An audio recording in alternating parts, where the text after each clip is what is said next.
America, I'm Kristlyn Galasso. And I'm Emily Paroli. And this is Views News at 6. Today on Views News, we are going to be talking about a very rare disease called Alexander disease, or scientifically called dysmyelogenic leukodystrophy. Alexander disease is named after the physician W.S. Alexander, who first described the condition in 1949. This disease is not genetically inherited, and about 90% of cases are caused by a defect in a gene called GFAP, which stands for glial fibrillary acidic protein. Scientists are not yet sure what causes the other percentages of cases of this disease.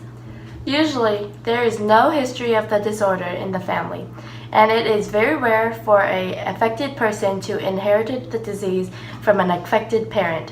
One of our top reporters here at Views News has recently interviewed an expert on Alexander disease, Dr. Alex Smith, and the father of one of his patients who was diagnosed with infantile Alexander disease. Take it away, Felicia. Hello, my name is Felicia Sanchez, and today I'm here with Dr. Alex Smith and Sam Daniel, who are going to tell us about Alexander disease and what it's like to have a child affected by it. Dr. Alex Smith is a doctor at Stanford Medical Center and has been studying Alexander disease over a decade. Thank you for being here and answering some of our questions. Hello, Felicia. Thank you for being interested in such an interesting matter. So first, can you please tell us what are the three onsets of Alexander disease are called? Well, the first and most common onset is infantile. The second is juvenile, and the third and least common is adult. Tell us a little bit about the infantile onset of Alexander disease. Well, the infantile onset of Alexander disease is usually detected within the first 2 years of life, but some children don't even make it through the first year. So what are some symptoms that most patients with infantile Alexander disease experience, doctor? Well, this onset has progressive symptoms, which means that the symptoms happen gradually or in stages. These symptoms can lead to severe mental issues, spastic quadriparesis, which are spasms that occur in your arms and legs, and seizures, which occur when the normal signals from the brain are changed. Also, the child may have an enlarged head and may not grow and gain weight at the rate at which is expected for an average child to grow. So Sam, what are some challenges that your child has faced over this disease? Well, my son Justin's life is definitely a challenge. Things that most people can do without even thinking are nearly impossible for Justin to do by himself, such as swallowing, talking, and walking. So when was Justin diagnosed with Alexander disease, and in what point in his life did you realize there might be something wrong with him? Well, Justin was diagnosed when he was around 2 weeks old. One night Justin finally got to sleep on his own, which was unusual, and in the middle of the night we heard screaming, so we rushed into his room and realized that he was having a seizure. We rushed him to the hospital, and that's when he was diagnosed. We knew from that night on that our lives would never be the same. Well, your family and your son especially are very brave for fighting this disease.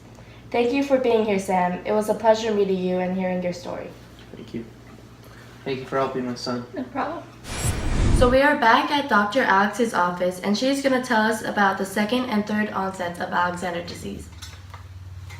So, doctor, what can you tell us about the second onset of Alexander disease? The second onset of Alexander disease, which is called juvenile, usually occurs between the ages of 4 and 10.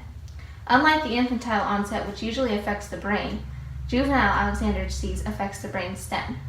Very interesting. So what kind of symptoms can we expect from this onset of Alexander disease? A person who has juvenile Alexander disease may have difficulties talking, swallowing, and weaknesses of the extremities, mostly the legs. They may also develop kyphoscoliosis, which is a deformity of the spine characterized by abnormal curvature of the vertebral column in two planes. This form of the disease has very bad symptoms, but someone who has this onset should have a normal head size, normal mental abilities, and should live several years after the first symptoms. There is one more onset of Alexander disease, Dr. Smith. Tell us what it is called and what kind of symptoms are common for this onset. Well, Felicia, the third and final onset of Alexander disease is the adult onset, and this form of the most rare and the most mild form of the disease. It usually occurs between the ages of late teens to very late in life. In most cases, the symptoms are so mild that they aren't noticed until an autopsy reveals the presence of Rosenthal fibers. Usually, if an older patient has this disease, they will experience ataxia, which is impaired coordination, difficulties in speech articulation, swallowing, and disturbances during their sleep. So overall, this onset has pretty similar symptoms to that of the juvenile onset. That is correct. In most cases have much milder symptoms than the juvenile onset. Well, thank you very much for being here with us and answering some of our questions, Dr. Smith. Thank you. Bye, Felicia. This has been Views News. I'm Felicia Sanchez. Back to you guys. Well, as you can see, Alexander disease is a miserable disease, and sadly, there is still no cure for it today. It is a fatal neurological disorder, and very few people suffer from this disorder today. The probability of getting this disease is very small, but it is still a disease to be concerned about. Yep, that's right, Emily. Scientists have tried many treatments on patients, but none of them have been proven to be effective. However, genetic counseling may be a helpful thing for the affected patient and their families. A patient with infantile Alexander disease is not expected to live past the age of 6, and someone affected by juvenile and adult Alexander disease will have a slower and longer course of life. Hopefully, one day when medicine and technology is more advanced, we will be able to find a cure for this terrible disease. This has been Views News. I'm Emily Paroli. And I'm Crystalline Galasso. Good night, America. Hello. Hello. I'm Crystal. A patient with Alexander. Really? I did so good! What we the heck? We had it perfect, really? You I knew know. we were filming. I was so fantastic. I wasn't allowed. Let's go!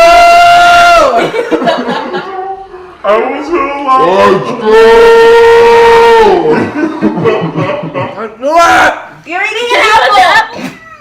What? What is funny? What? What? Nothing's funny. It's really weird for I'm sorry, Miss Lau. It was so hard. Oh, you have to deal with this too.